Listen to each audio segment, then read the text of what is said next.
Thanks very much. There's a prize to everyone in the room and online if you can find a better, snappier acronym for us and a title. Actually, you're the first person that hasn't stumbled over it, including me. I'd really like to welcome everyone here. We've heard a lot today. It's the end of a very long day. But we heard this morning, we're really at a crossroads today. We've got a lot to celebrate, but so much more we need to do to see that every woman and every child survives, thrives, and is valued. And Graça Machel, our chair, said this morning, action, action, action. And I hope that's where we're going to get to in the course of this event. But just to go back to the stats, I mean, we do have a lot to celebrate, and I think we mustn't forget that. 20 years ago was a situation very different. Today, 17,000 more children will live. 700 more mothers will survive childbirth. These are things we should be proud of. But of course, there's always a flip side. It means that today, 1 woman and 10 newborn babies are dying every single minute of every single hour from preventable causes. And we don't even know actually if those statistics are correct. We don't count everyone in the world.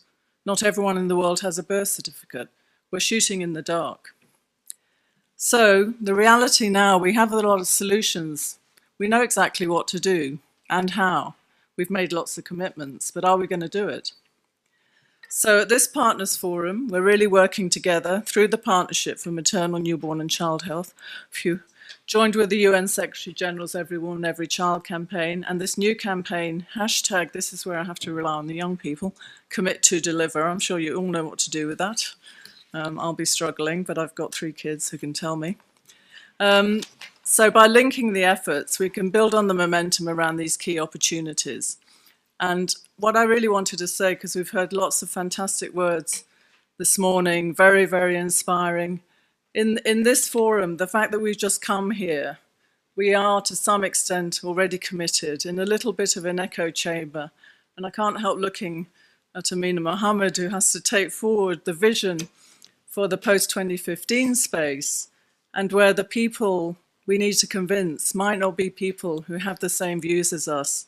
They won't necessarily think that what we're arguing for are the right things to be arguing for. So we have to carry that message that if you don't invest in women and children, you're not investing in development.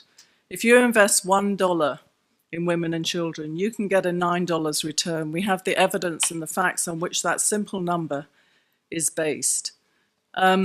So every woman and every child can survive and thrive. We've got to just get on and do it. Before I turn to the next speaker, and because people do tell their personal stories, I will tell one of mine. When I had my children, I was living in a country where you really don't have facilities. I went for different reasons back to the UK. But it's just an accident of my birth that I survived 2 times, and my children were not a neonatal death, not a stillbirth. Only one of my children would have survived if I'd been in any other situation. Now, it shouldn't be an accident of birth that makes that happen.